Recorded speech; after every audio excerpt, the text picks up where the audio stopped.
Et là, j'ai Arnaud Viac qui me dit, je pense que Mick Canaille va se faire virer de chez GT. Et là, Mick dit, ouais, je viens de me passer un coup de fil il y a 2 jours. En plus, ma femme, elle vient de me dire qu'elle m'a laissé il y a 2 jours. Mais il me dit, c'est bon, je viens. Comme ça, là, en 2 jours. Et il me dit aussi, ma sœur, elle veut faire un comeback. Tracy Anna. Elle a pas roulé depuis 4 ans. Je dis, ok, mais tu sais quoi, on prend ta sœur aussi. Je la connaissais pas, je l'avais jamais vue, mais alors là, je te dis, on était partis. Hein. C'était son cousin, il faisait du vélo, on le prenait aussi. Hein. Il arrive, mais frais en Afrique du Sud, il fait claquer 3e. Et Tracy, pour son comeback, elle gagne d'entrée de jeu. Et là, première course, on est team numéro 1. Mick, Tracy, podium, moi, top 20. J'étais là, waouh, tu vois, franchement, c'est des trucs. Et puis de là, la machine est lancée, tu vois. Moi, j'ai quand même jamais arrêté de rouler. Pas comme d'autres, comme Fabien Barrel, qui s'affûte en secret sans le dire à personne. Nous, on était Fox et que Aaron Gwin, c'était le number 1 Fox. On a dit, ok, c'est bon, vas-y, on donne la tige de selle de notre vélo d'enduro qu'on avait un rab qui allait avec le track. Il prend la tige de selle en 2011 pour faire la course et il gagne sa première Coupe du Monde. Avec la tige de selle qu'on a démontée du vélo d'entraîneur, quoi. Donc, il faut quand même que je pense que le sport reste accessible et encore populaire pour les gens qui font du vélo. Et l'élitisme, c'est la voie naturelle à tout sport où il y a plus d'argent. C'est pas quelque chose on va dire qu'on maîtrise, c'est la nature humaine. Et moi, ce que je pense, c'est que les juniors sont pas plus rapides qu'avant. C'est juste qu'on en parle plus et qu'il y a une belle médiatisation des juniors où ça monte la sauce. Je m'en souviens encore, Amaury qui me donne son pressbook en junior après le Hogang en 2013 et je lui dis non, désolé Amaury, on est plein, tu vois. Tu vois le blaireau, tu vois ce que je veux dire, hein.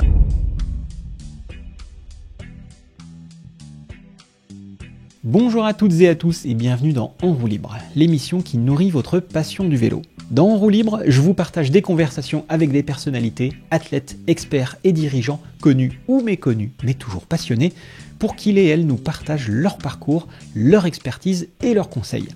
Je vous fais également découvrir les coulisses de l'industrie du vélo avec des immersions auprès de marques et de celles et ceux qui font le vélo pour attiser votre curiosité et faire grandir votre passion du vélo. Je suis Antoine Taillefer et vous êtes en roue libre. Fabien Cousinier est ancien pilote professionnel de VTT de descente, manager du team UR NS Bike et gérant de l'agence Créature Production. Fabien est ce que j'appelle un génie touche-à-tout. Le genre de type plutôt énervant, à l'aise sur à peu près n'importe quel type d'engin et capable de s'en sortir dans n'importe quel type de situation. Autrefois pilote pro en descente, il a monté son propre team et a embarqué avec lui certains pilotes emblématiques comme Florent Payette, Michael Pascal, Mick et Tracy Anna et plus récemment Alexandre Fayolle. Et tous ces noms ont un point commun, c'est que Fabien leur a donné ou redonné une chance en les intégrant dans son team, à l'image de Tracy Anna qui remporte la victoire lors de sa première participation à une Coupe du Monde après 5 ans sans compétition et que Fabien a recruté dans son team alors qu'elle travaillait dans une mine de sable. Des histoires comme celle-ci, Fabien en a vécu un paquet et dans cet entretien, on revient sur certaines d'entre elles et sur ce qui a le plus compté pour Fabien dans sa carrière de pilote et de manager. Dans cet épisode, attendez-vous à découvrir comment Fabien a lancé son team et réussi à recruter des pilotes de premier plan, comment il a relancé la carrière de Mick et de Tracy Anna et leur a permis de réaliser les plus beaux résultats de leur carrière, le coup de génie grâce auquel il a permis à Aaron Gwin de gagner sa première Coupe du Monde, son regard sur l'évolution de la descente et ses inquiétudes sur l'accessibilité du sport, comment il voit avancer la place des juniors et des filles dans les teams, comment il partage aujourd'hui sa vie entre le Canada et la Nouvelle-Zélande et pourquoi il a choisi de s'y installer, quelques anecdotes bien pépites glanées au cours de sa carrière et plein d'autres choses. En roue libre vous est présenté par Line, l'agence de communication spécialisée dans le vélo. Line aide les entrepreneurs et les entreprises à augmenter leur visibilité, leur notoriété et leur vente en les accompagnant sur la définition de leur stratégie de communication, la création de leur contenu, l'animation de leurs réseaux sociaux et de leurs événements, le conseil et la formation. Pour en savoir plus, rendez-vous sur LinkedIn ou prenez rendez-vous directement avec moi sur agenceline.fr, agenceline.fr. Et maintenant, mesdames et messieurs, place à mon invité du jour, Fabien Cousinier. Bon couscous, retour aux sources à Loudanvielle un peu ? Retour au pays, retour les années TRJV, retour Dans le plus beau pays du monde, hein, Bien le sûr. Sud-Ouest. Ah, bah écoute, ça fait plaisir de t'avoir là parce que en plus t'es pas souvent là, De moins en moins. de moins en moins.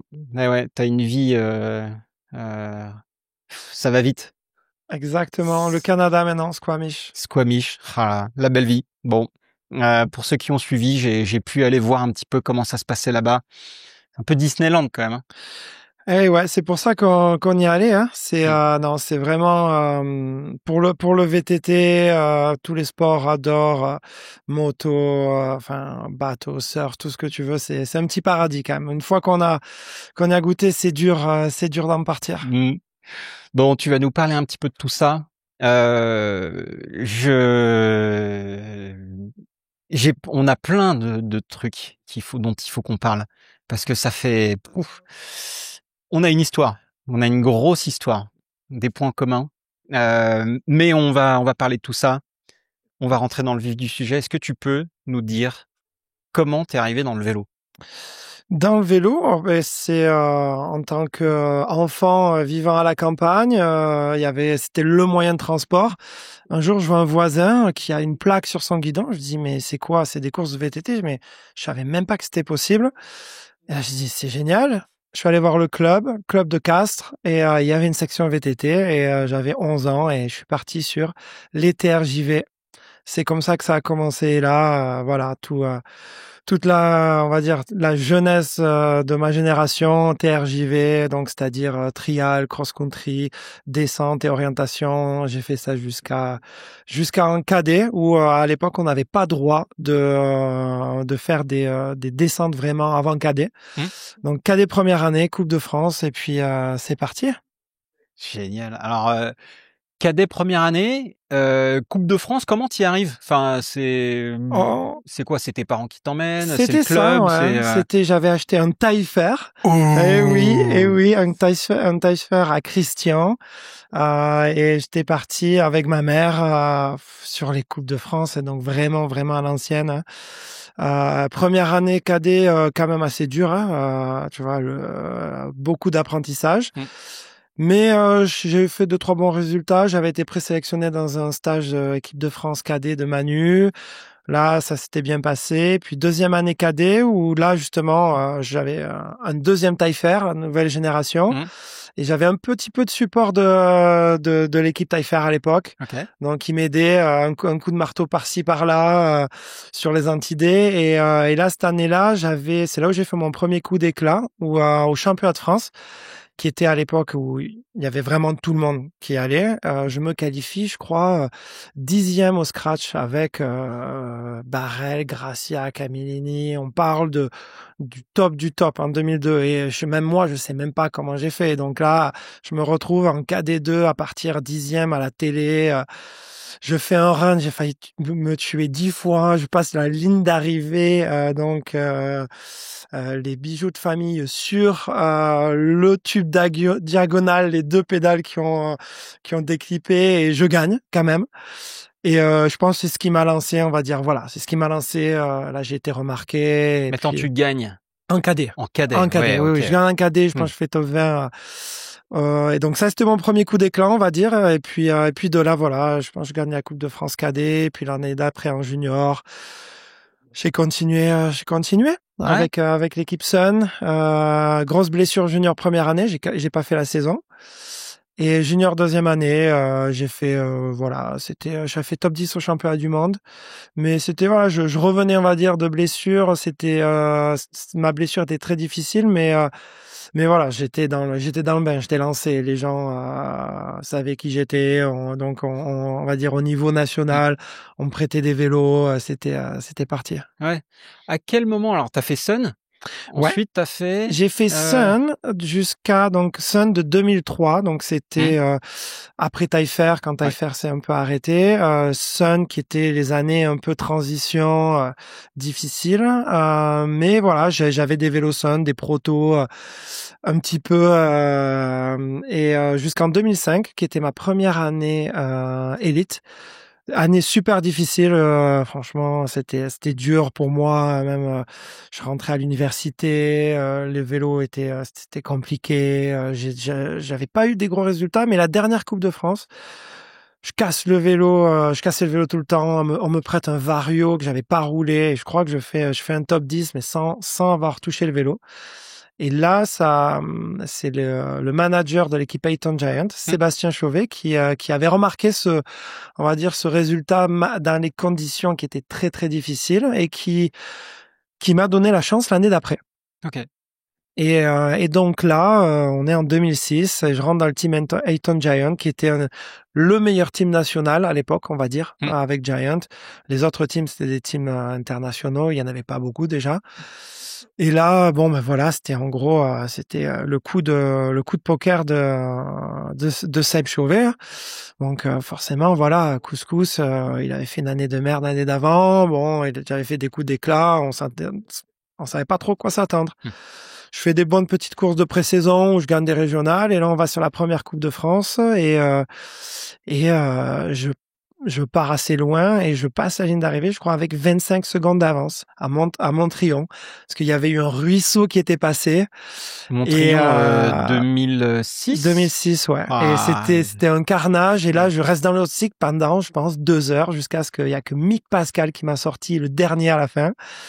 Et puis voilà, du coup, c'est parti, bonne saison avec Ayton, Coupe du Monde à Fort William, je fais mon premier top 20, alors que l'année d'avant, j'arrivais tout juste à faire top 20 en Coupe de France. Je me souviens encore un commentaire sur Vélo Vert où il y avait un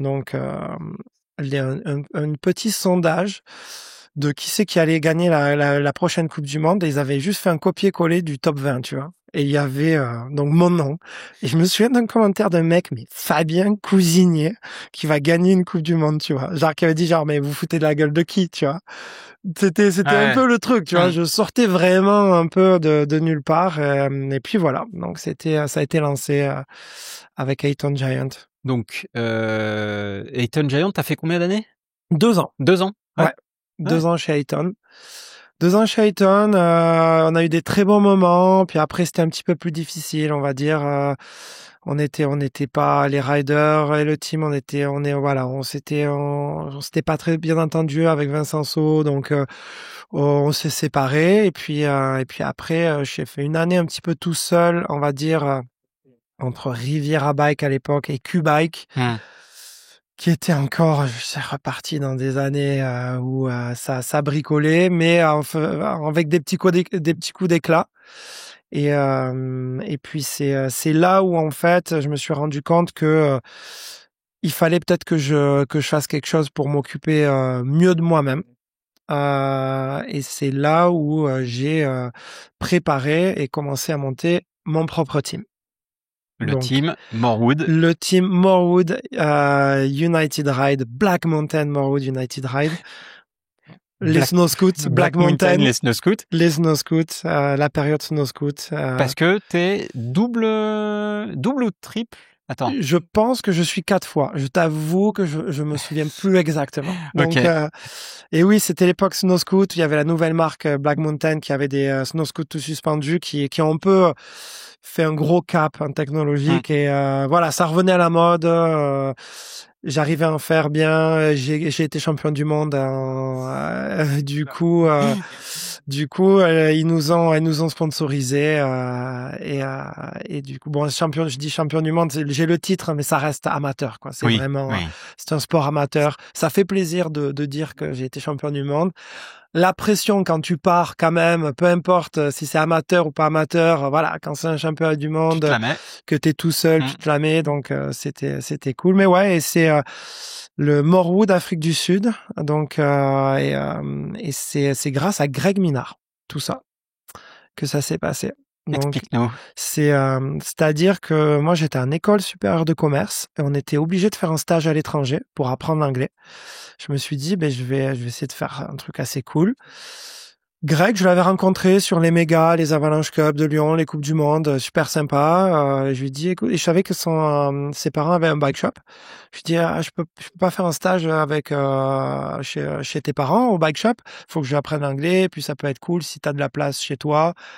nos racines de gratteurs, parce qu'il faut savoir que les gens qui regardent ne savent pas, mais Antoine et moi, on est amis depuis 2001. On s'est rencontrés tous les deux en grattant une chambre en allant sur une course. Chez Simon André. Chez Simon André. Donc, on n'avait pas de logement. Moi, j'étais KD1, j'avais pas de logement. Et on grattait du coup là, tu vois, pareil. L'âme de gratteur. J'ai dit, Greg, t'as pas une chambre aussi pour moi? Il m'a dit, ouais, pas de souci. Il venait de gagner le général de la Coupe du Monde. Donc, mais c'était une autre époque quand même. Hein. C'était plus relax. Les gars, ils étaient moins occupés. Et du coup, je me retrouve à arriver en Afrique du Sud. Et puis, il me dit, Greg, non, mais tu vas t'emmerder chez mes parents. Je connais une marque sud-africaine, Morwood. Je vais te mettre là-bas. Ça sera mieux. Et donc, j'arrive. Une semaine avant, il me dit, OK, c'est bon. Tiens, voici le contact. C'est bon, tu t'es en stage chez Morwood. Donc, je suis parti en stage chez Morwood. Je connaissais personne. Il y avait un Français quand même là-bas. Du coup, c'était cool. Et puis, Greg, il me dit, au final, je suis plus là. Je suis pas là pendant 3 semaines. Et du coup, je demande à rester chez le patron de Morwood. Il me dit pas de souci. Donc, je connaissais personne et il m'accueille. Mais voilà, c'est un peu, c'est comme ça que ça a commencé, en prenant des décisions, en demandant aux gens, en allant chez eux. Et je passais l'hiver chez Morwood, on s'est super bien entendu. J'ai fait un banc d'essai pour tester les vélos chez eux. Et à la fin du stage, on s'entendait vraiment bien. J'ai dit, écoute, si tu veux, je te fais le team Morwood France. Je m'occupe de tout, juste donne-moi des cadres. Et ils ont dit OK. Et le team est parti en Morwood France avec Nicolas Ortiz. Ah. Donc alors Nico Ortiz, il faut quand même rappeler, à l'époque, pilote hyper talentueux, qui pouvait faire péter des coups d'éclat, qui pouvait faire péter tout court d'ailleurs, et qui c'était 2003 Alpe d'Huez. Ouais, où il a fait 5e de la qualif quand même. Ouais. 5e de la qualif, et en finale il s'est mis un par-dessus d'anthologie. Mais Nico Ortiz, voilà, pilote qui avait la capacité qui roulait vite, de manière agressive. Agressivité très maximale. Ouais, exactement. Et du coup, voilà, c'était le début du team. Faut savoir qu'à l'époque, c'était vraiment une autre époque en termes de budget. L'industrie s'était cassé la gueule en 2001-2002. Ça se relevait tranquillement. Le crash de 2008. Mais c'était la bonne année pour nous avec Freecaster. Donc, c'est la première année Freecaster 2009. Et c'est le début, du coup, de la remontée de la DH. Et donc, je pense, c'était un bon moment pour attaquer. Mais ouais, sinon, pour faire chronologique, vu qu'on parle du team, pour pas aller au-dessus, enfin, pour pas oublier toutes les anecdotes, on va dire, comme on a un petit peu de temps. Non, 2009, c'était vraiment première Coupe du Monde Afrique du Sud. Donc déjà, j'avais pensé la piste tout l'hiver. Ouais. J'étais à la maison. Il faut savoir que les mecs, Couscous, c'était un Sud-Africain, tu vois. Après avoir passé 3 mois chez Greg, à faire la fête, à rouler avec les gars. Greg, c'était quand même quelque chose, il faut le savoir.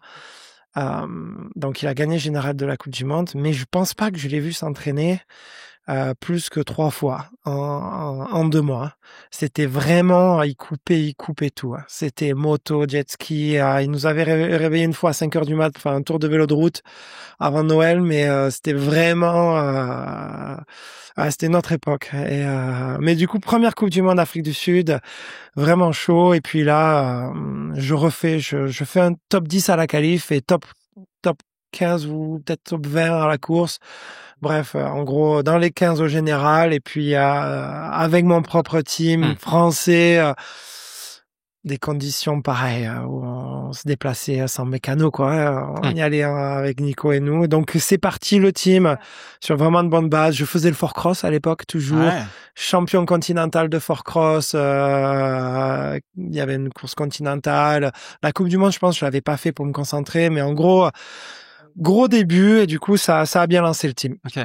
Ça a bien lancé le team. Cette année-là même, il y avait Nathan Rennie qui était chez Kenda Morwood International, qui avançait pas et qui était rentré à la maison. Et il y avait le team international Kenda Morwood qui m'ont appelé.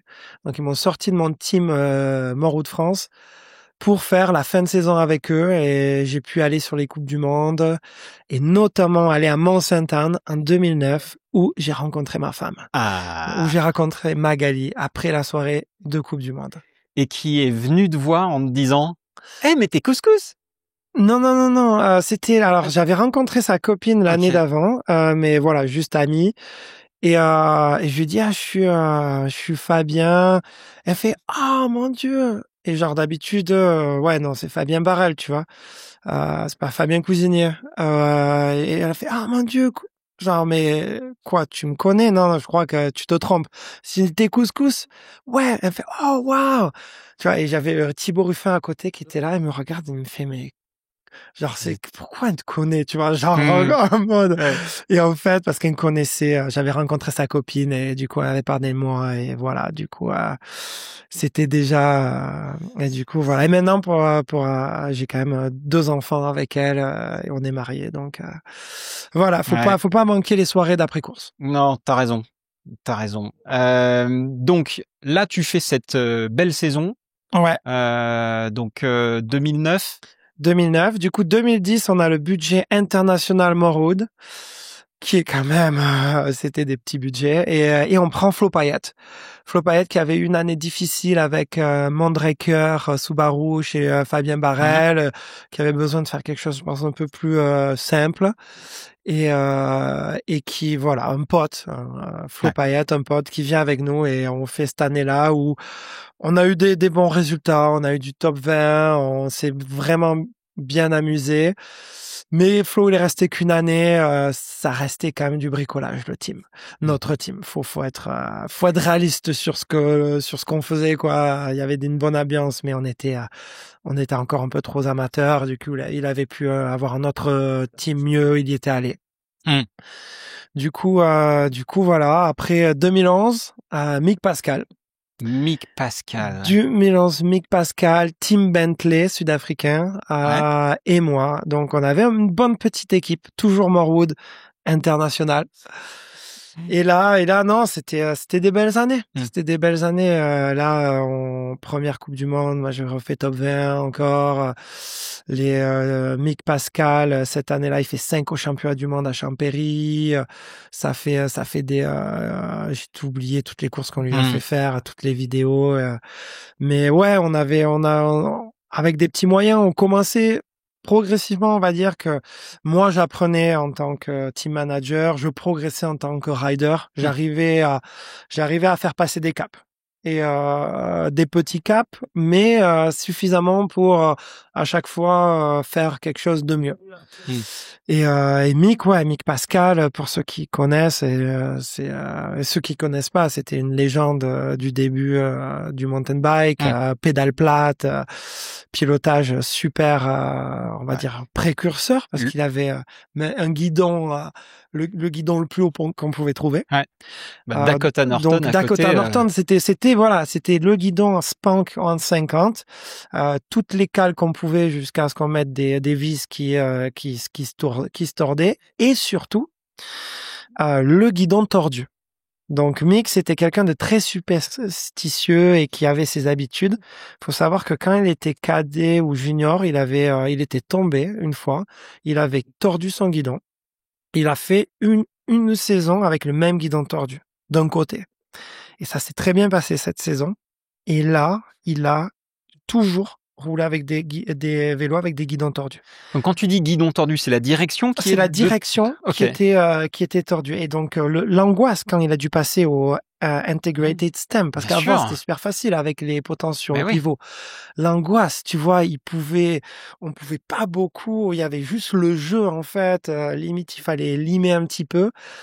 Et du coup, voilà, Mick, guidon tordu, pédale plate, les chaussettes superstitieuses. La stratégie du week-end, c'était pas compliqué. C'était le premier au télésiège. On s'arrête pas au pit. On fait le maximum de runs possible et on prend le départ. Attends, parce que tu dis, je rebondis sur le maximum de runs possible. On en a déjà parlé, je crois, avec Manu Hubert, qui disait, à Mont-Sainte-Anne, je crois qu'il en avait fait plus de 20. Ah ouais, non, mais attention, Mont-Sainte-Anne, c'est une piste longue. Je te parle de Windham, quand il n'y avait pas beaucoup de riders, je pense qu'il en a fait 40. Un truc comme ça. On parle de trucs absurdes. Et forcément, tu vois, Mick, il était sur la fin de sa carrière. Donc moi, en tant que personne rationnelle, j'essaie de lui dire, regarde, Mick, tu vois. Et oui, il te dit, oui, non, c'est gentil, couscous, ouais, je comprends, mais non. Mais non, quoi? Non, je vais continuer à faire mes 40 runs, tu vois. Non, donc toi, tu lui disais de s'économiser. Mais oui, mais tu vois, mais je veux dire, il a vu des team managers, il en avait vu déjà 10, des team managers, tu vois ce que je veux dire? C'était déjà, t'essayes de, mais c'était quelqu'un, en fait, qui avait son rituel, et il fallait qu'il garde son rituel, et, qu'il fasse ce qu'il avait fait. Et suspension, pas de rebond dans les suspensions, c'était juste tour sur le ressort. Mais il était gentil, il te disait bon, on faisait des testings avec Fox, ok, je vais essayer. Il allait faire le run, il essayait. Non, on va revenir, tout ouvert. mais ouais, c'était quand même, mais c'est fou, tu vois, c'est là où tu te rends compte que en tant que team manager, c'est très tôt, j'ai pris conscience de l'aspect psychologique du sport. Ouais. Donc forcément, il y a une limite au niveau du matos. Tu peux pas faire des miracles. Hein. Il faut qu'il y ait un certain matos qui rentre dans une catégorie de performance. Hein. Mais l'aspect psychologique est quand même l'aspect numéro 1, quoi. Là, c'est très tôt, tu vois, j'ai compris qu'il fallait essayer de guider les riders à faire des changements, mais pas aller se battre. Pas aller se battre. Ouais. Fou. Et ouais. Et du coup, on a fait une belle saison avec Mick. Et là, cette année-là, c'était quand même chaud. Les budgets, pareil. Enfin, on n'avait pas de budget, tu vois. Et Mick, il a une meilleure proposition encore. Je pourrais pas le garder. Bon, écoute, j'étais là. Bon, c'est comme ça. Ça faisait un peu chier, mais bon, regarde, t'apprends, hein. Ouais.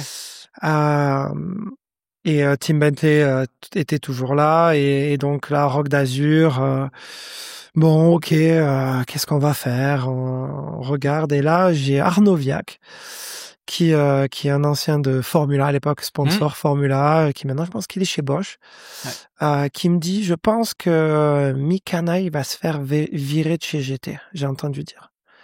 J'étais là, ah ouais, c'est fou, Mick Hana, donc pour les gens, je pense, qui connaissent pas, qui a gagné une Coupe du Monde en 2006, qui a été depuis des années présent sur les podiums, une légende du sport. Et là, donc moi, je commençais à avoir un peu d'ambition quand même. Je me suis dit, ah ouais, c'est fou ça, mais qu'est-ce qu'il va faire? Et puis voilà, c'était juste une petite discussion comme ça. Je me suis dit, tu sais quoi, je vais lui envoyer un message à Mick. Parce que s'il a rien, si tard, fin octobre, il a peut-être besoin d'un coup de main. Et puis nous, Morwood, suspension Fox, roue Mavic, on commençait à être bien. Les vélos Morwood marchaient vraiment bien. On n'avait pas beaucoup de budget, mais on avait vraiment des très bons vélos. Mick, je l'avais rencontré au Crankworx, donc je suis là, je demande l'email à Aaron Gwyn, que j'avais rencontré, pareil à l'époque, rider. Il me passe l'email de Mick, et je me souviens, ma femme est hôtesse de l'air, donc on voyageait, c'était la off-season, on était en Malaisie, sur une île où il n'y avait pas l'électricité, que 3 heures avec un groupe électrogène. J'ai envoyé mes emails pendant 3 heures. Et là, Mick, je lui dis, ouais, j'ai entendu dire que tu aurais peut-être pas de team. Il dit, ouais, on vient de passer un coup de fil il y a 2 jours. Et il me dit, et en plus, ma femme, elle vient de me dire qu'elle m'a laissé il y a 2 jours. J'étais là, bon, Mick, je le connais pas, hein, j'ai parlé 2 fois, hein, tu vois. Mais il dit que sa femme l'a quitté, quoi. Ouais, il me dit, écoute, tu sais quoi? Je suis là, ah ouais, je suis désolé. Tu vois, j'apprends qu'en fait, les bruits de l'industrie est allé plus vite que ce que lui savait. Tu vois, Arnaud, il savait avant que lui-même savent. Tu vois. Et là, c'était début novembre. Je lui dis, waouh, tu vois ce que je veux dire? Je l'appelle, et on se fait, écoute, regarde, j'ai pas beaucoup de budget, mais tu veux venir dans le team? Il y a des bons vélos, on trouvera un peu de budget. Il me dit, ouais, pas de problème. Il réfléchit même pas. Il me dit, ouais, les Morwood, je sais, c'est des bons vélos, Fox, c'est bon. Il me dit, ouais. Tu parles pas de budget? Ah non, mais je le payais pas, hein. Ouais. Parce que là, il me dit, oui, je vais quand même faire payer par GT. Ils m'ont viré, mais ils me payent quand même. Je lui dis, c'est cool. J'ai pas d'argent. Mais du coup, non. Du coup, j'ai pas besoin de le payer, mais il faut quand même qu'on fasse toutes les Coupes du Monde avec plus même s'il y a pas son salaire, il faut quand même augmenter le budget, tu vois. Mais il me dit, c'est bon, je viens. Comme ça, là, en 2 jours. Et il me dit aussi, ma sœur, elle veut faire un comeback. Tracy Anna. Elle a pas roulé depuis, 2011? 4 ans. Je dis, OK, mais tu sais quoi, on prend ta sœur aussi. Donc, je la connaissais pas, je l'avais jamais vue. Mais alors là, je te dis, on était partis. Hein. C'était son cousin, il faisait du vélo, on le prenait aussi. Hein. Donc, c'était, on se posait pas de questions là. C'était action. Hein. Donc, on prenait tout le monde. Et du coup, j'ai fait OK, mais allez, Tracy, c'est pareil. Et puis là, bon, Nikana, Tracy Anna, j'ai des coups de fil. J'arrive à faire un deal avec Hutchinson parce que ils se séparaient. Je sais plus ce qui se passait avec Hutchinson, mais bref, ils avaient plus de budget, on tombait bien. Boum, bon deal avec Hutchinson, partenaire titre. Cool, on a un petit budget. Alltrix, pareil, Gary qui à l'époque débutait, je vois des flyers Alltrix partout. Je dis on dirait que ça a l'air bien marché le business. Vous voulez sponsoriser un team? Pareil, Gary, c'est bon, il nous sponsorise et puis là, voilà, on commence.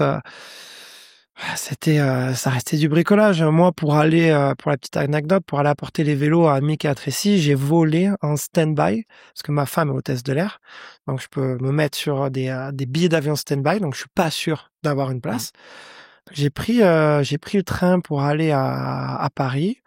Là, je suis allé voir Hutchinson, j'ai récupéré tous les pneus, j'ai tout packé et là de Paris, j'ai fait OK, on va en Australie apporter les vélos à Mick et à Tracy. C'était trop cher d'envoyer. OK, pas de souci. Et là, j'ai mis 1 semaine pour aller en Australie.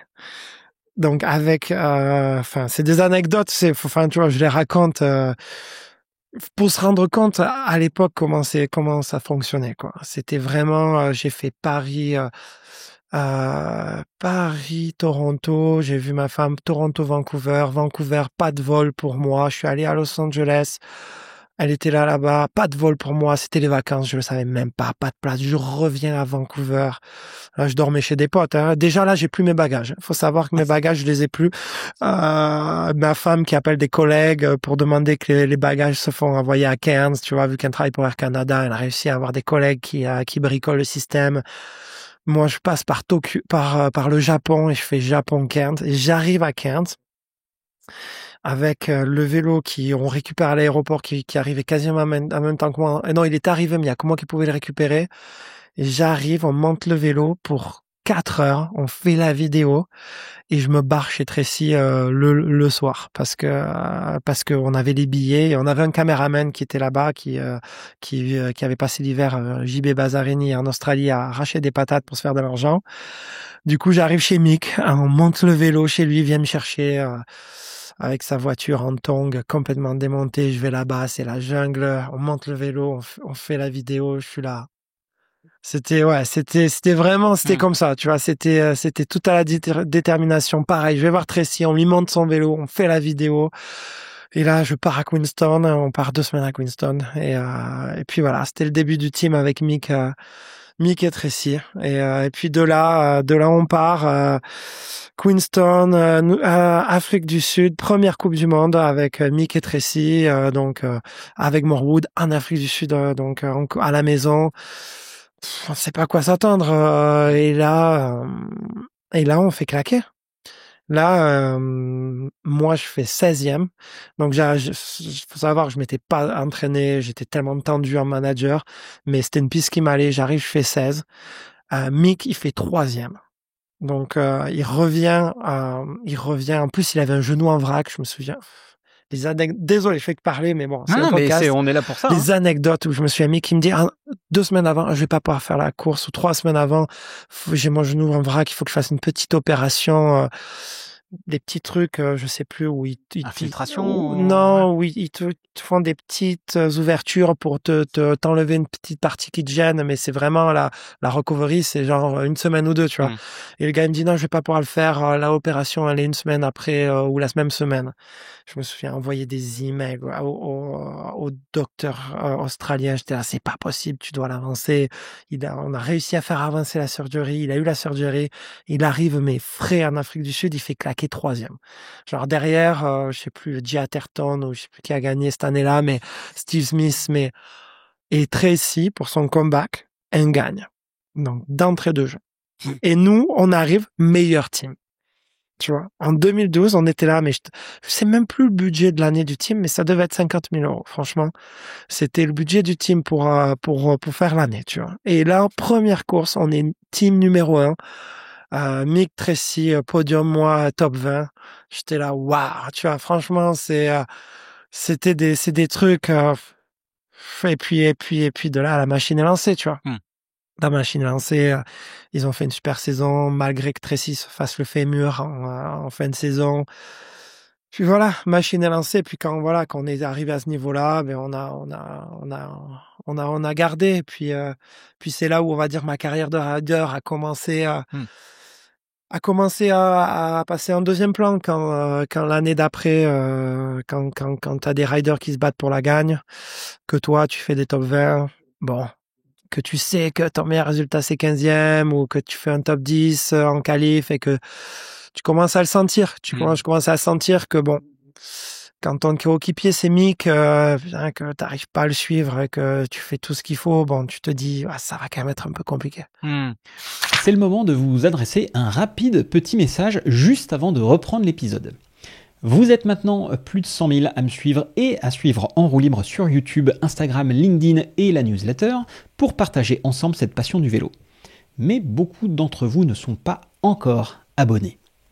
Pour continuer à faire vivre et développer En Roue Libre, j'ai une petite faveur à vous demander. Si vous aimez En Roue Libre, si ces épisodes vous inspirent, s'ils vous apprennent quelque chose, ou si simplement ils vous font passer un bon moment, prenez un instant pour vous abonner sur YouTube ou sur votre appli d'écoute préférée et éventuellement rejoindre la communauté En Roue Libre sur Instagram. C'est gratuit, c'est simple, mais ça change tout parce que ça me permet de convaincre des invités, de fédérer des sponsors et de continuer à faire évoluer ce podcast avec vous et pour vous. Si vous faites ça, je vous promets que je vais continuer à travailler dur pour vous proposer des invités et des histoires que vous avez envie d'entendre. Merci pour votre soutien. Retour à l'épisode. Pour autant, t'as quand même continué aussi à faire de l'enduro. Ouais, après j'ai continué à faire l'enduro. Faut savoir qu'après, moi j'ai quand même jamais arrêté de rouler. Pas comme d'autres, comme Fabien Barrel qui s'affûte en secret sans le dire à personne. Donc du coup, voilà, il le dit à personne. Cadeau, ça. Ouais. Mais moi, c'est ma passion. Moi, enfin, quand tu es un rider, que tu montes un team parce que tu es un rider, c'est parce que tu veux rouler. C'est pas, il y a beaucoup de passionnés, mais il y a des profils qui sont plus, des profils managers qui aiment plus la victoire, la course. Moi, voilà, les profils de rider, team manager, ils sont faciles, tu vois. On est des riders, on est passionnés, on veut rouler, on roule tant qu'on peut, quoi. Mais ouais, du coup, à ce moment-là, ma carrière de descente on va dire, a pris le team a pris le dessus, mais pas de regret. J'ai gagné général la Coupe de France. J'ai gagné des courses un peu de deuxième catégorie, des podiums au Grand Course, des choses cool. Mais voilà. Méga aussi. Podium à la méga. J'ai tout fait. Méga. Enfin moi voilà, c'est ma personnalité. Je suis quelqu'un de curieux et j'aime découvrir des choses. Donc en tant que rider, j'ai les podiums en four cross.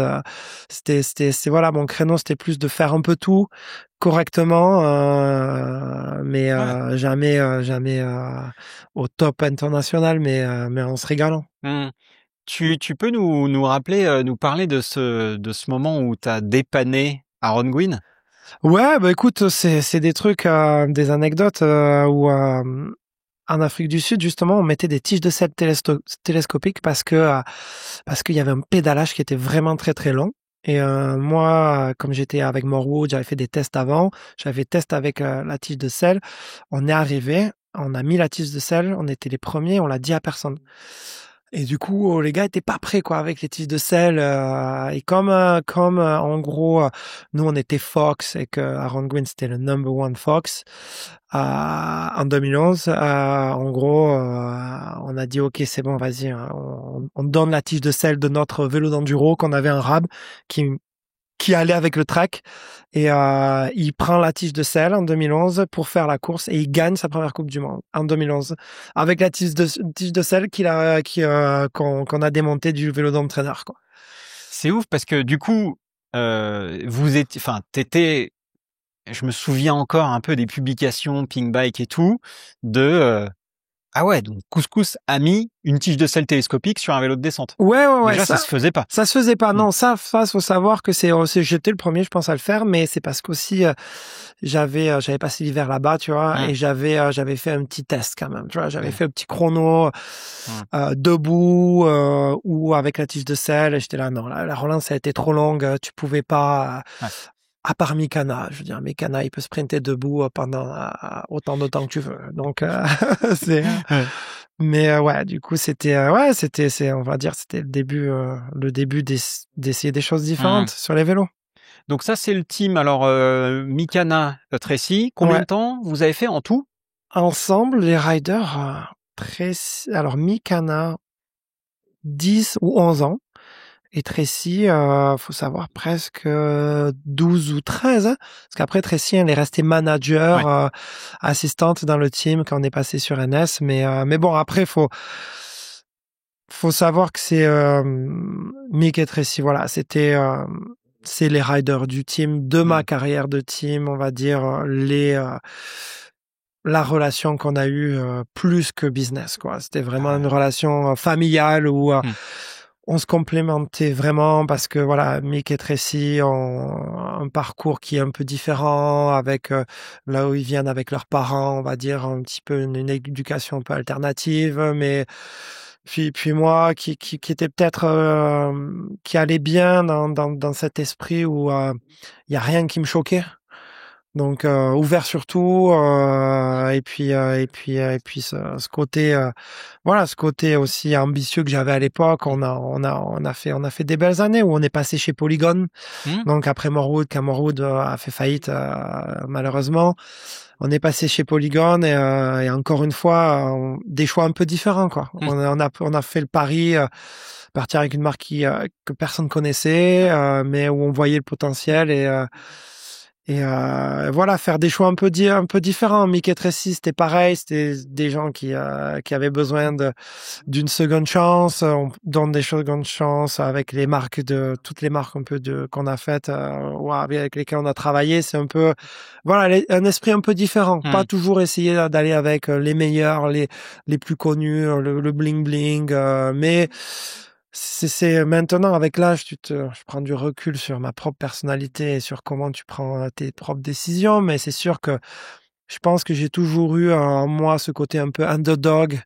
Je sais même plus en français comment on dit. Ouais, non, mais challenger. Enfin, ou David contre Goliath. J'ai toujours vu de là où je viens, du sud-ouest, mon parcours un peu avoir tendance à vouloir aller avec les David pour aller taper les Goliaths et pas vraiment eu cet intérêt de juste faire des choses comme les autres font. C'est un peu ça, je pense. Ouais. Bah c'est sûr que aider Mick et Tracy comme tu l'as fait et les emmener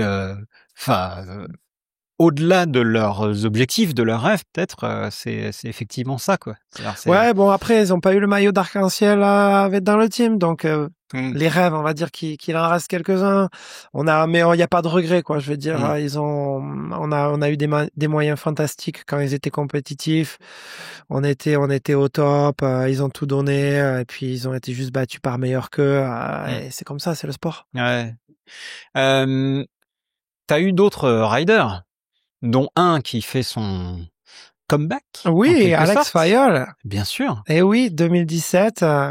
Alex, ouais. Alex qui a fait 4 ans dans le team de 2016 à 2019 quand on était chez Polygon, qui est connu pour avoir gagné à Lourdes sous la pluie, mais forcément les gens ça éclipse un peu son parcours, on va dire, plus normal, où il avait fait pas mal de top 10, top 5 en Andorre. Et ouais, avec nous, Alex, il a gagné la première Coupe du Monde sous la pluie, forcément. Mais un run quand même d'anthologie de sa part, ça allait sur le podium. Mais bon, il a eu cette chance. Et ouais, on a fait quelques années ensemble. Forcément, c'était quelque chose qui était pour lui un peu difficile à gérer.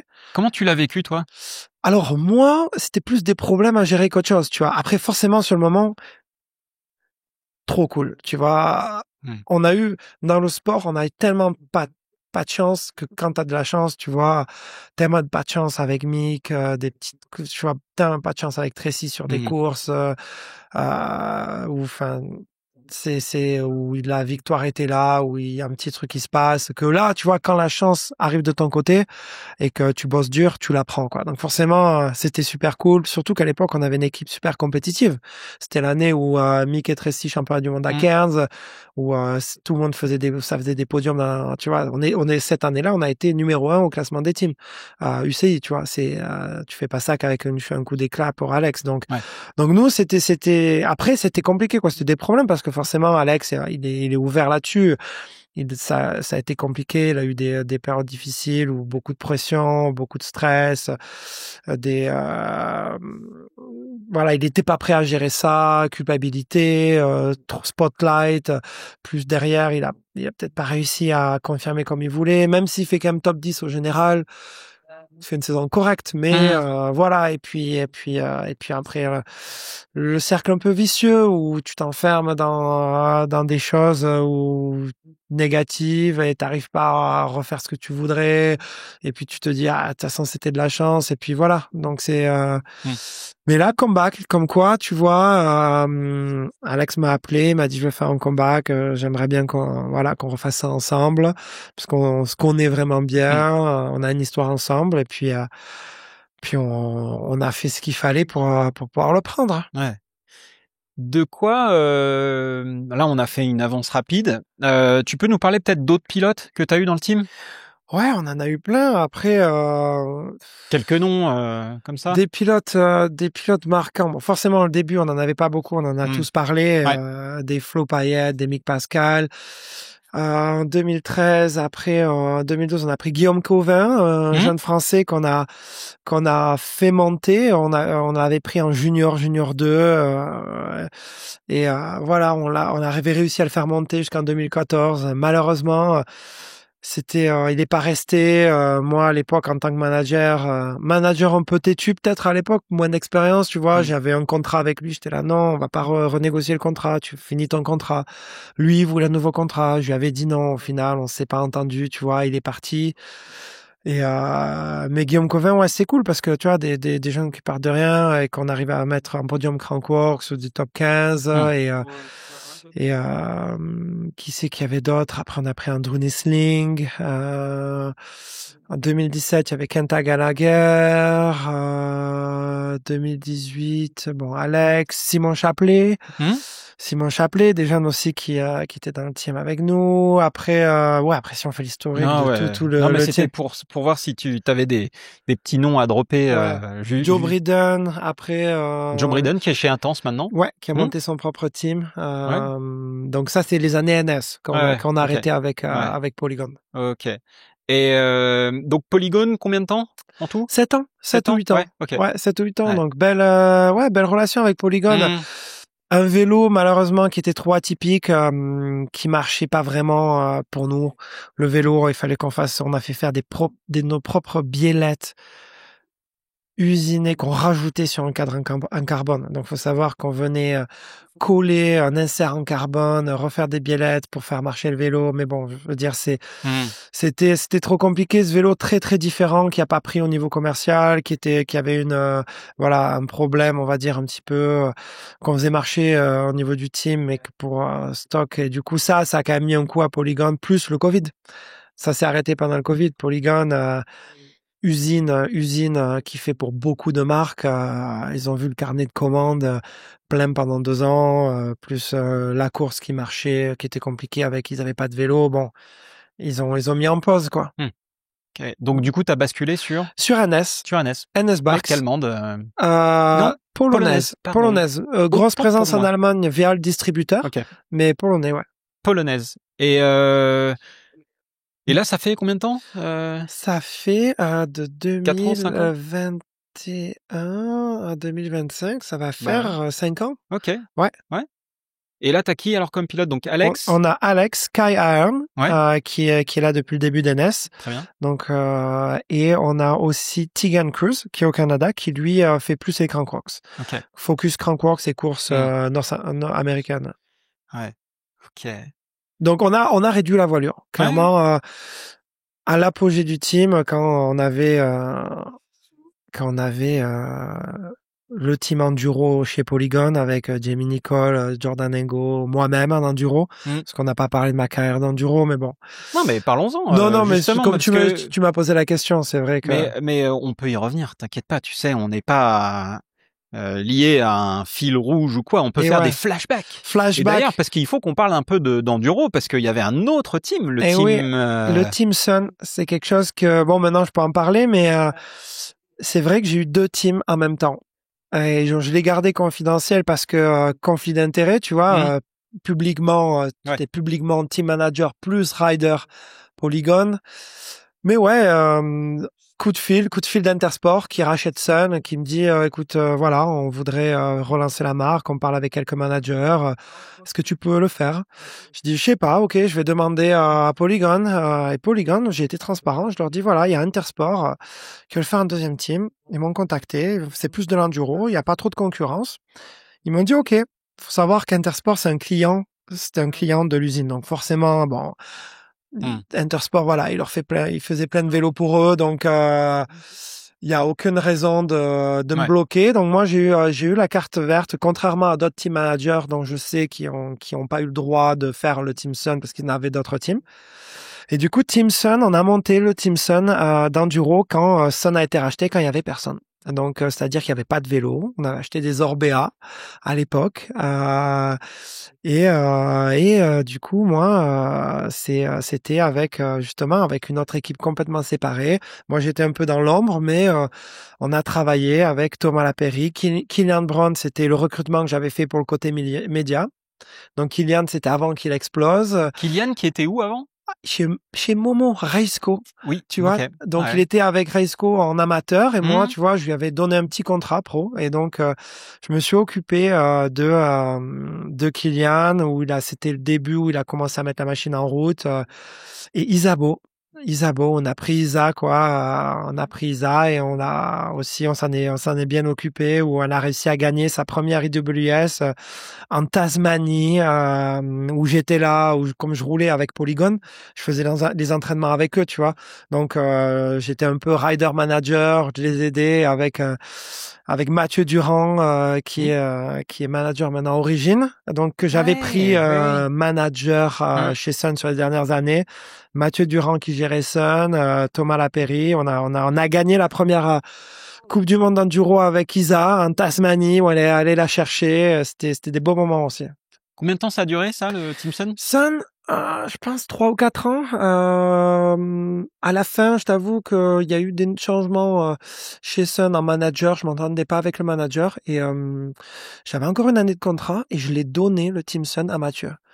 Je voulais plus m'en occuper, franchement, tu vois, j'étais plus vraiment motivé. Mais Mathieu faisait bien le travail et là, j'avais l'agence média qui se développait. Ouais.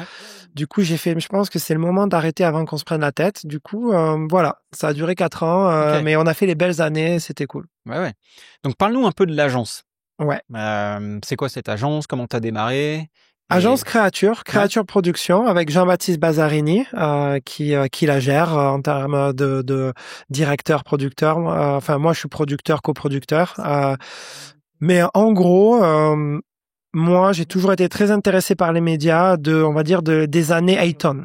J'ai compris très tôt grâce à Sébastien Chauvet qui était déjà très très orienté médias, l'importance des médias. Et ça, je l'ai développé aussi avec mon école de commerce. Et donc, j'ai toujours, à l'époque, c'était plus old school, les publications, les parues presse, tu vois, j'avais réussi à avoir une parue Dirt, tu vois, c'était vraiment, on faisait le taf niveau média, le début des réseaux sociaux, les vidéos.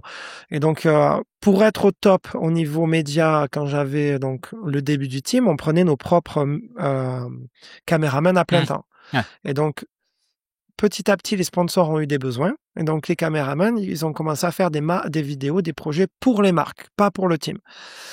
Et puis, donc, ça marchait bien. On faisait la vidéo de présentation pour Zefal ou Hutchinson. Et puis, de là, j'ai vu l'opportunité de me séparer, on va dire que de mes sponsors et de pouvoir travailler pour toutes les marques dans le milieu. Et donc, séparer le travail que média avec le team et le rendre indépendant en tant qu'agence et bosser avec toutes les marques de l'industrie. Et donc, comme forcément, on avait, nous, une présence, on voyageait déjà sur tous les événements via nos 2 teams.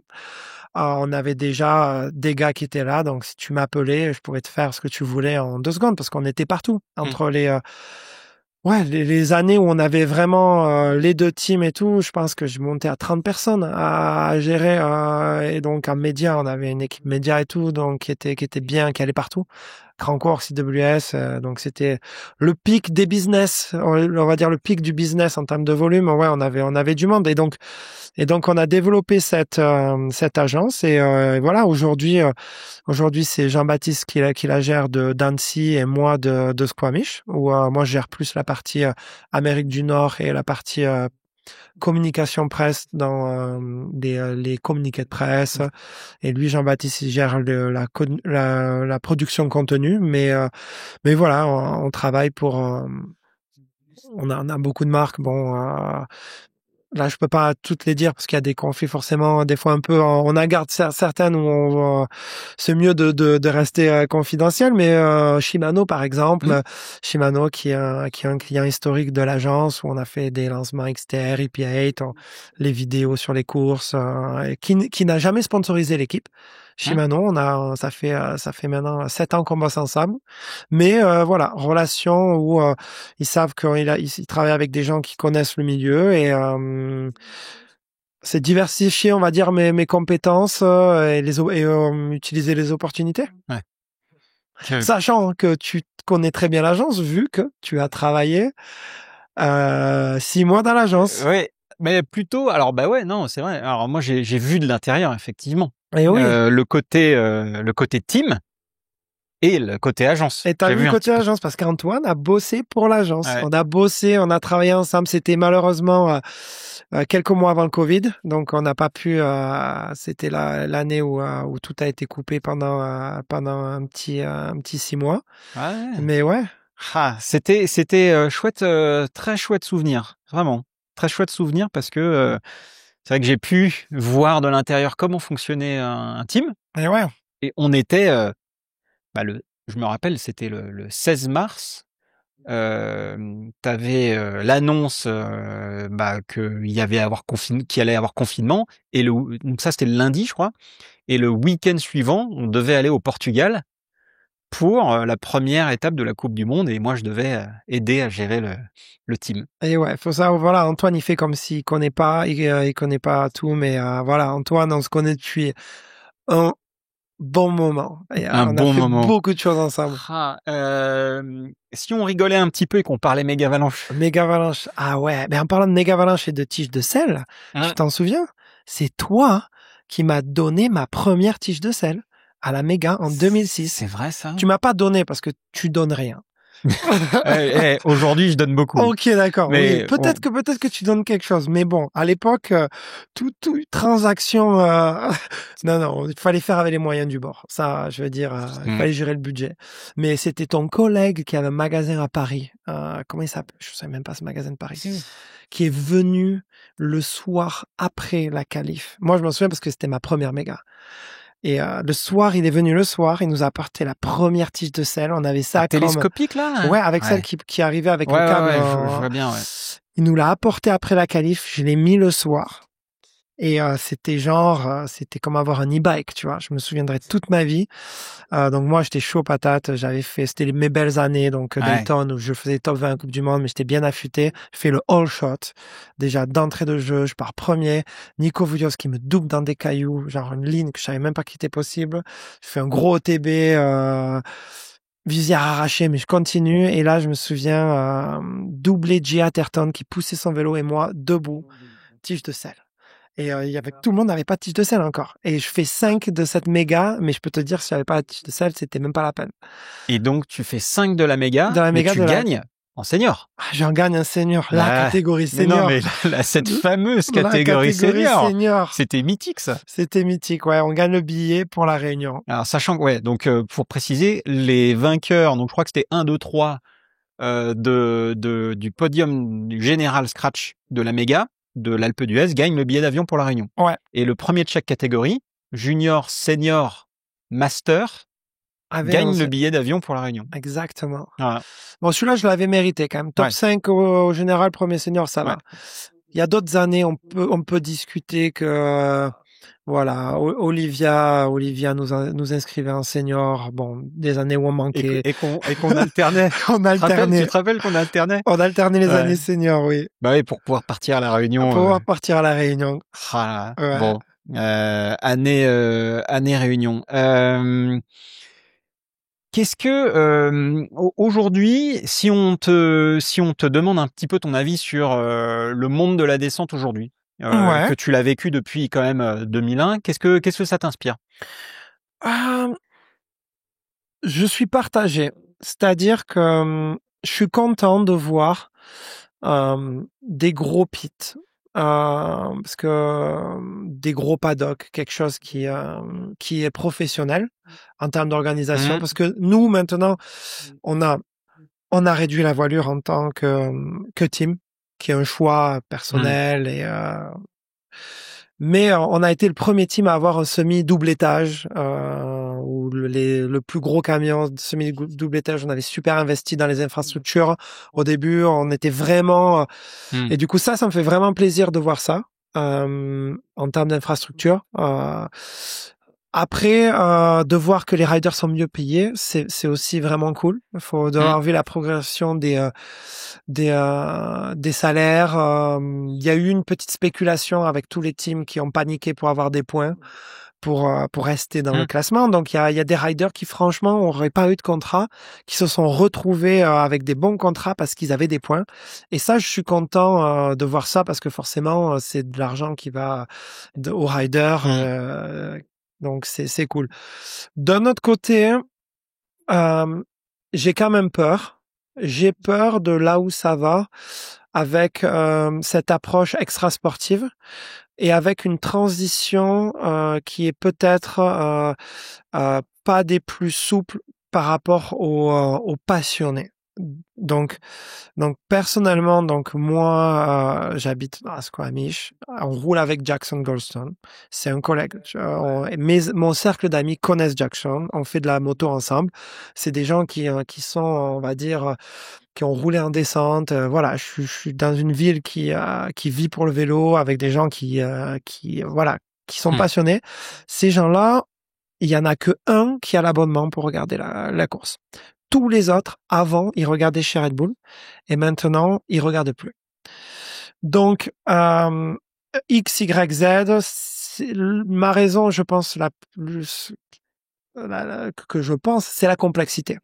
C'est la complexité de l'accès au live dans beaucoup de pays. Il y a des pays comme la France, je sais même pas, ça a pas changé, c'est l'équipe 21, je pense, non? Je crois que c'est ça, ouais. Ou Eurosport? Non, c'est Eurosport. L'équipe 21, ouais, je sais pas. Donc, je pense, oui, que c'est le même groupe.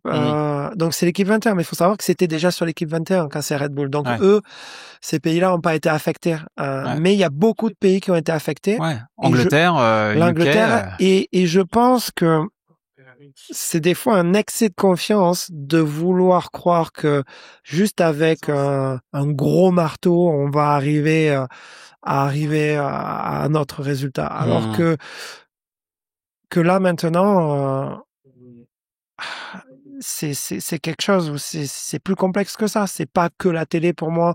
La télé traditionnelle linéaire est en déclin. Les habitudes de consommation changent des spectateurs.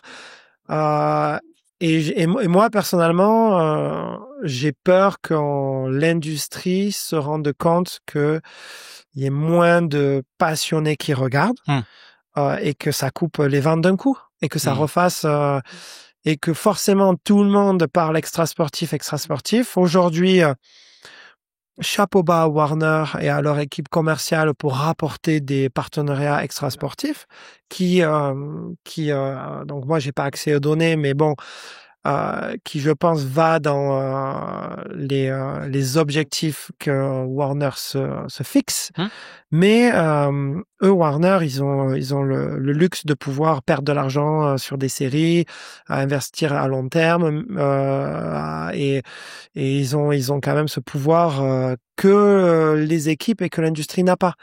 Donc il faut quand même que je pense que le sport reste accessible et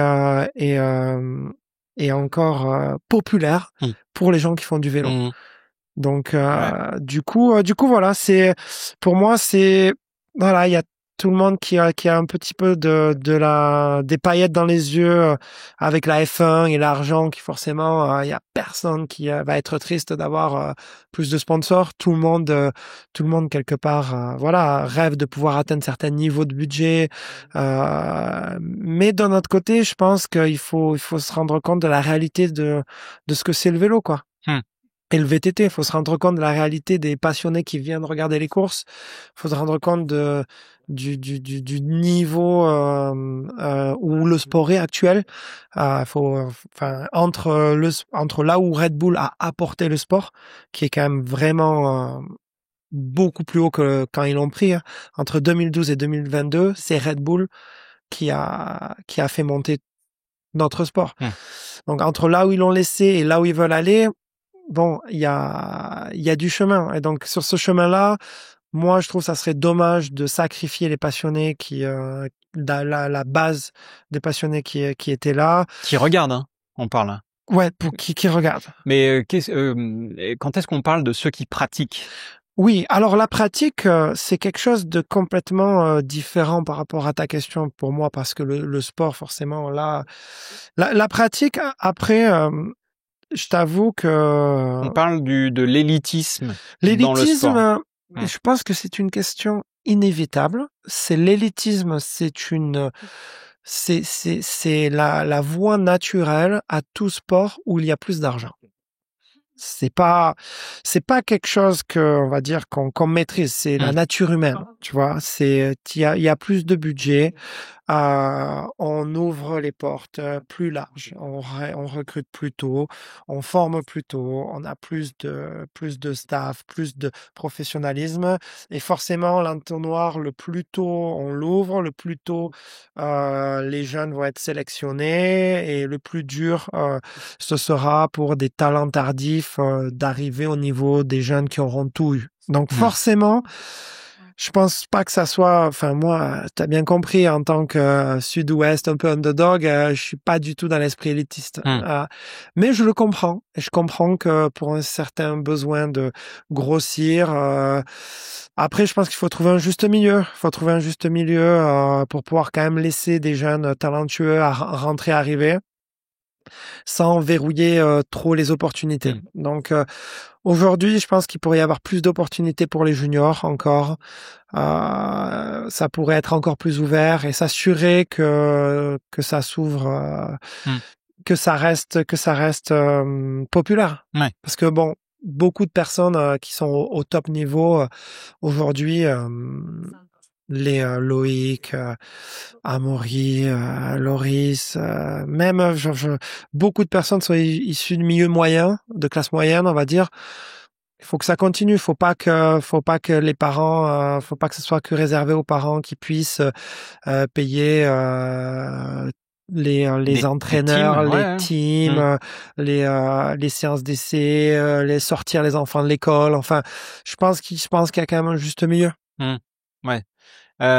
Pourtant, on voit quand même des juniors. Là, les Asa Vermette, les Alran. on les voit, ils explosent. Est-ce que tu penses quand même que, enfin, on voit des teams, tu vois, Gen S par exemple, des teams qui permettent à ces juniors d'éclore. Est-ce que tu penses qu'il en faudrait par exemple plus? Est-ce que tu penses que c'est la bonne option? Clairement, tous les top juniors, on en parle plus parce que je pense que la catégorie junior donne plus de spotlight. Mais il faut savoir que ça a toujours été là dans le sport. Depuis Nicolas Vouilleuse, en passant par Fabien Barrel, en passant par Loïc Bruni, Troy Brosnan, tous ces riders-là ont fait des podiums élites en tant que junior. Là, maintenant, forcément, il y a des belles batailles. Il y a peut-être plus. Avant, c'était des talents générationnels qui arrivaient tous les 3-4 ans, tu vois. Là, il y a peut-être il y a plus on en voit un peu plus des talents comme ça vu qu'ils sont un peu plus récupérés. Mais moi, ce que je pense, c'est que les juniors sont pas plus rapides qu'avant. C'est juste qu'on en parle plus et qu'il y a une belle médiatisation des juniors où ça monte la sauce. Mais il y a toujours eu et Samil, on n'en parle même pas de Samil. Genre, j'avais oublié. Samil, quand il était junior 1 ou 2, là, je me demande s'il n'avait pas des scratchs déjà au championnat du monde à Lugano. Donc, mais voilà, mais je pense que c'est bien. De toute façon, Giannis et Coman Salmokov, c'est les plus gros teams, donc forcément, ils prennent les meilleurs juniors et il y a cette, les meilleurs juniors, il y a aucun souci. Ce qu'il faut se soucier plus, c'est les Benoît Coulange, les Bernard Kerr, ces gens-là qui ont fait des carrières un peu plus sur le tard, quoi. Même Amaury, il est passé chez Commensal 100% quelques années. Ces teams-là, Amaury, s'il n'y avait pas eu Commensal 100%, je sais pas où il serait, quelque part, parce que Piche, il a donné l'opportunité de faire sa transition junior, où je m'en souviens encore, Amaury, qui me donne son pressbook en junior, après le Hogang en 2013, et je lui dis, non, désolé, Amaury, on est plein, tu vois. Tu vois le blaireau, tu vois ce que je veux dire. Tu vois, à l'époque, nous, on était 2013, on était full, quoi. Tu vois ce que je veux dire. Mick, Tracy, on n'avait pas de place, tu vois. Donc, il est allé dans un team.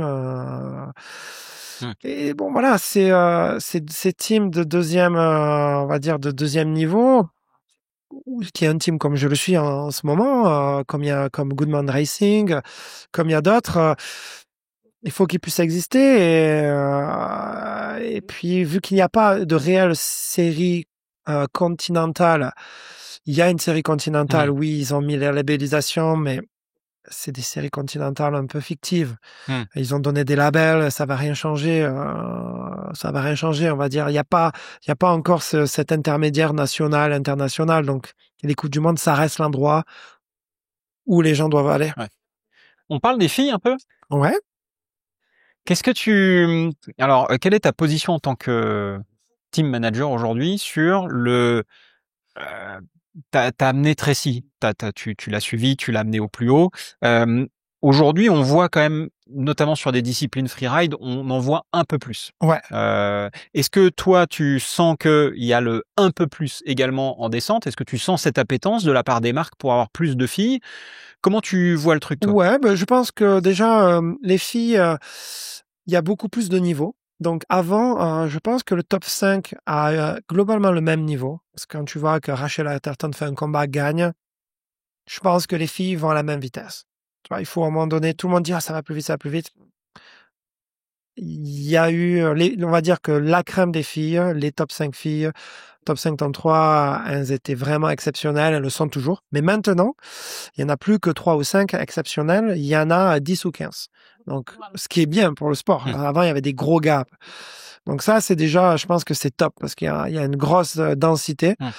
Et puis, je pense que c'est super aussi l'équité des points. Ça a forcé les teams à prendre des filles juste pour les points. Hein. Je veux dire, même si des teams qui étaient pas forcément trop motivés, ben là maintenant, ça prend des filles, hein, ça met des points. Donc, mais oui, je pense que les filles c'est super. Je veux dire, moi, j'ai 2 enfants, j'ai un garçon et une fille. Ben, je suis content que je réfléchis de la même manière avec mes 2 enfants. Je pense qu'il y aura opportunité quasi égale, qui vont pouvoir faire ce qu'ils veulent en s'amusant. Donc je pense que c'est voilà, je pense que c'est bien. Bon, avant de te laisser, j'ai quelques questions pour finir. C'est alors déjà, est-ce qu'on a oublié quelque chose? Parce qu'on a parlé de plein de trucs, mais 20 ans, on en a oublié, c'est sûr, non, des mais choses. ouais. Non, 20 ans, qu'est-ce qu'on a? On a parlé de l'agence, on a parlé des deux teams. Non, on n'a pas parlé de la Nouvelle-Zélande, Queenstown, Ah ouais, peut-être. vas-y. Ouais, Ouais, c'est ouais. vrai que c'est quelque chose, on va dire, la partie de ma vie ou de mes choix de vie internationaux, peut-être, Hmm. ou en 2014, j'ai acheté une maison à Queenstown, quoi, sur un coup de tête, et c'est l'une des choses qui a propulsé aussi le team et les business, quoi, Hmm. de voyager. Parce que, voilà, on est allé à Queenstown avant que ça explose un peu. On avait une maison, on fait venir les gens, on fait venir la presse, les tests. On était là-bas mais pendant 7 ans. Bon, on y retourne toujours, mais un petit peu moins. Donc non, c'est cette partie-là, Ouais. Nouvelle-Zélande, qui est une partie magnifique de ma vie. Et puis c'est les gens qui nous écoutent, ben je leur recommande d'aller en Nouvelle-Zélande, l'un des plus beaux pays, je pense, à visiter pour le ride, la culture, les gens chaleureux. Ouais, Hmm.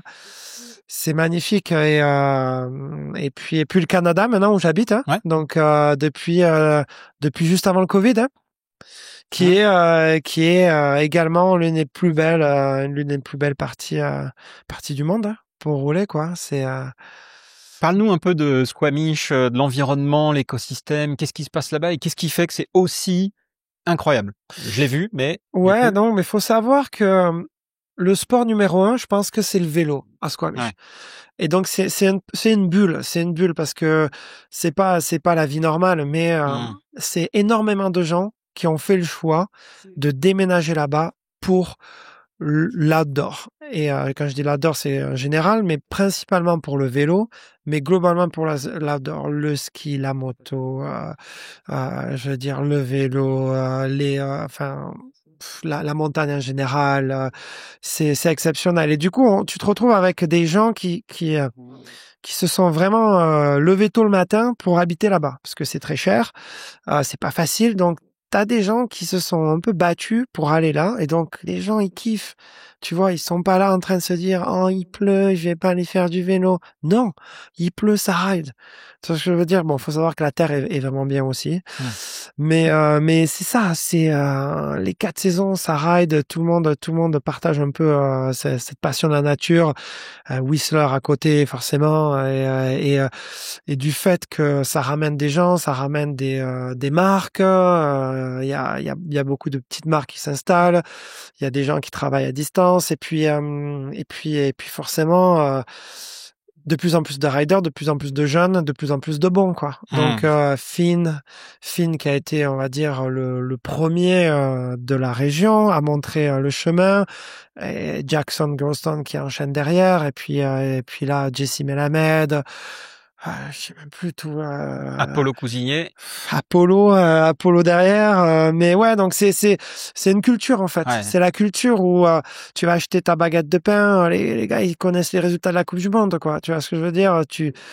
Sur les pistes, c'est un sport grand public. Hmm. C'est peut-être voilà un peu en avance de ce que tu peux voir dans notre endroit ou comment ça pourrait ressembler si le vélo continue à être plus grand public. Ouais, t'as un Squamish. Ouais. Est-ce qu'il faut s'attendre à voir d'autres petits génies ou prodiges débarquer? Est-ce que t'en vois, toi? Ah, franchement, j'en vois quelques-uns, mais je suis en ce moment avec les deux enfants et avec la position dans laquelle on est le team. Je suis pas allé ratisser Ok. les catégories minimes, tu vois. On est concentré sur les riders qu'on a.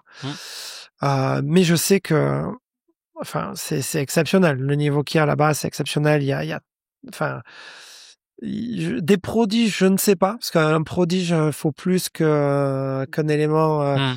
culturel. Il faut que tout soit réuni hein, pour avoir un prodige. Mais constamment des top riders qui vont sortir de là-bas, c'est sûr. Mais Hmm. comme la France le fait, Hmm. avec deux cultures différentes, mais ça sort des prodiges, ça sort des prodiges. Ouais. Bon. Qu'est-ce qu'on peut te souhaiter pour la suite? Écoute, les grands classiques de mamie, la santé d'abord. C'est non, sérieux, honnêtement, là, non, la santé, franchement, quand t'as des enfants je pense que j'ai extrêmement de chance dans ma situation en termes, voilà, de vie. Donc, je pense que j'ai pas besoin d'avoir plus de chance que ce que j'ai eu dans la vie. Donc, j'en ai déjà eu beaucoup. Donc, je pense que la santé, c'est vraiment, voilà, tu peux me souhaiter la santé à toute ma famille et puis ça suffira. Ouais, santé à toute la famille, bonheur, Voilà. à jeun, Exactement, voilà, un la petit totale. peu, voilà, la santé et puis tu peux me souhaiter que j'arrive à trouver les bons produits du Sud-Ouest un petit peu plus facilement au Canada. C'est quand même dur. Ouais. Ça, faut le dire. Ah ouais. Quand tu reviens en France, ouais, c'est quand même pas la même la bouffe au Canada. Ouais. Donc, malgré le fait que les petits pots de Christine, tu sais ce que c'est fait prendre, hein, les petits pots de Christine, on peut pas les apporter. Non. Ah ouais, la douane les a récupérés. Ah.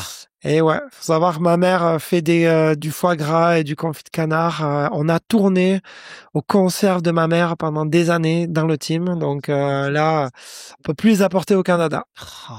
Ok. Ouais. Bon, bah ouais. Bon, je suis sincèrement navré pour ça. C'est tout ce que tu peux me souhaiter, peut-être. Tu vois, c'est vraiment s'il faut aller chercher loin. Tu vois ce que je veux dire. Okay. Là, vraiment, mon problème, c'est trouver des fromages pas trop chers et du saucisson. Le reste, c'est bon. Ok. Bon bah, écoute, on te souhaite ça, voilà, hein, pour la formule. Un mot pour la fin? Eh ben, un mot pour la fin, merci. En tout cas, tu fais du très bon boulot. Merci. Je te dis ça, hein, sincèrement. Tu sais que j'ai le compliment pas facile. Mais non, tu fais du très bon boulot. J'ai écouté pas mal tes épisodes, pas tous parce qu'il y en a trop. Mais non, c'est cool. Et puis c'est cool de voir qu'il y a des gens qui sont intéressés par les détails croustillants ou des choses qui sont voilà pleines de petits détails, autant de passionnés, on va dire. C'est cool. Puis voilà, profitez.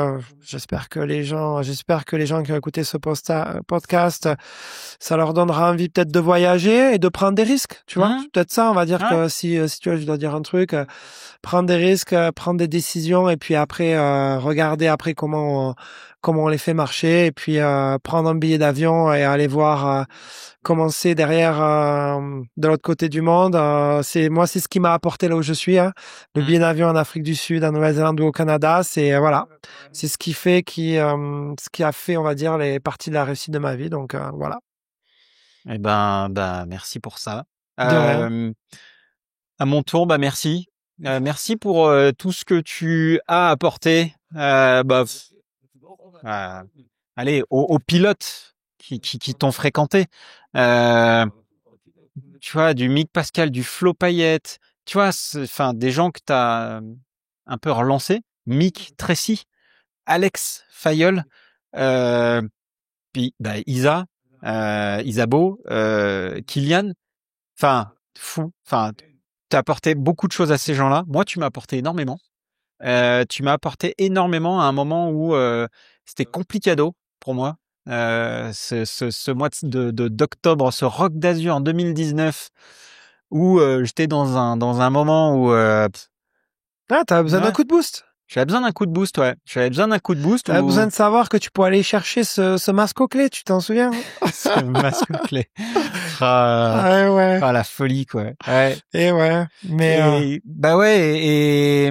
et tu m'as tu m'as apporté énormément de choses. Tu m'as apporté la conscience que je pouvais faire des trucs hyper cool à tes côtés notamment et avec le team, et moi aussi ça m'a relancé. Moi aussi, c'est m'a cool, boosté. ça me fait plaisir. Et tu vois, c'est marrant des fois. Enfin là, ce que tu me dis, je recroise des gens avec qui des fois on a eu des bons moments, mais comme Game Coven où ça s'est pas bien fini, et qui vient me revoir et qui me dit putain, je suis désolé, on a passé des moments merveilleux et j'ai pas mal de moments comme ça en ce moment et ça fait plaisir, tu vois. Donc mais nous on s'est pas pris la tête, nous deux, jamais, mais ça fait toujours plaisir d'entendre. Et peut-être pour finir, moi je vais quand même remercier toutes les personnes qui ont qui m'ont aidé personnellement en tant que rider. On n'en parle même pas parce que j'ai les pièces que j'ai grattées dans tous les teams et tout ce que j'ai gratté, on n'en parle même pas. Mais voilà, les gens qui nous ont suivis en tant que fans, ne serait-ce que voilà les fans qui suivaient le team ou nous en tant que riders, et même les gens, juste tous les riders et tout le staff qui ont travaillé pour moi. Pas tous. Il y en a quelques-uns quand même. Bon, mais globalement, tu vois, voilà. Merci à tout le monde parce que les gens comme nous, les managers, ben on travaille dur, on prend des risques, mais on reste des intermédiaires, tu vois. C'est les riders qui sont sur le vélo qui prennent les risques, tu vois. C'est les mécanos qui se salissent les mains, les chauffeurs qui font le travail dur. Donc j'ai quand même les caméramans qui filment, qui éditent. Donc merci, j'ai 1 million de personnes, je pourrais même pas les nommer, mais pour tout le travail, parce qu'au final, voilà, c'est un travail d'équipe et sans le travail de tout le monde, on pourrait pas, voilà quoi, on pourra pas vivre ces moments et cette vie qu'on vit. Eh ben j'espère que tous les gens t'entendent, t'écoutent mais bon, tous les gens qui t'ont dépanné ou aidé ne t'entendront pas, mais bon, on en fait le vœu pieux. On finit avec quelques remerciements. Remerciements au Mercure de Loudanviel Péragude qui nous reçoit ici dans ce salon, qui nous mettent à disposition, vous voyez, avec ce superbe logo. En gros, on est là reçus donc comme des chefs. Et donc voilà, si vous voulez aller venir à Loudanviel pour aller rouler, allez au Mercure de Péragude, allez voir un petit peu, ils vous soigneront bien comme il faut. Et je finis par remercier celles et ceux qui nous suivent et qui nous envoient, qui nous suivent toujours plus nombreux et qui nous envoient via YouTube, Spotify, Insta, etc., qui nous envoient plein de petits mots et qui s'abonnent également parce que je ne suis pas abonné, je vais le faire ce soir. T'es pas abonné? Je suis pas abonné. Toi, tu fais comme tous les gens en fait je qui fais regardent comme tous les gens, je suis et qui pas s'abonnent abonné. pas. Non, je m'abonne pas. Non. Écoutez, faites comme Fabien. Je vais m'abonner ce soir. Non, mais faites comme Fabien, surtout ne vous abonnez pas. Parce qu'en fait, si vous vous abonniez, ça voudrait dire que vous soutenez la chaîne, ça voudrait dire que vous soutenez En Roue Libre. Et donc, on vous invite à continuer à surtout ne pas le faire. Parce que, voilà. Sinon, ça voudrait dire que vous voudriez nous aider, m'aider, et ça, faut surtout pas le faire. Ouais, faut pas le faire. Voilà. Bon. Merci Fabien. De rien. Et puis bon, voilà. On est le 31 mai. Demain, c'est la finale. Le prochain podcast, c'est moi qui le fais et qui t'interviewe. Eh ben, écoute. Voilà. Tu vois, quand tu seras prêt, tu me diras quand t'es prêt. On pourra faire ça. Et ça va être, on va inverser les rôles. Allez. On va essayer ça. Bon, merci beaucoup, Fab. Et puis, à très bientôt. Ça marche. Et d'ici la prochaine, n'oubliez pas de kiffer très fort. Salut. Merci d'avoir regardé ou écouté cet épisode d'En Roue Libre. J'espère qu'il a répondu à vos attentes et qu'il vous a donné envie de passer plus de temps sur votre vélo. Si c'est le cas, je vous invite à rejoindre la communauté En Roue Libre en vous abonnant sur YouTube et sur Instagram et à vous abonner également à la newsletter En Roue Libre pour ne rien manquer de l'actu du monde du vélo et d'En Roue Libre. Je vous mets tous les liens dans la description. Enfin, je vous invite à soutenir En Roue Libre sur la plateforme Tipeee et à partager cet épisode à d'autres passionnés de vélo. Et enfin, pour obtenir un avis d'expert sur votre communication et sur comment atteindre vos objectifs plus rapidement, rendez-vous sur LinkedIn ou réservez un appel avec moi directement sur agenceline.fr, agenceline.fr. Vous venez d'écouter En Roue Libre, l'émission qui nourrit votre passion du vélo. Et si ce n'est pas déjà le cas, vous pouvez vous remettre à pédaler.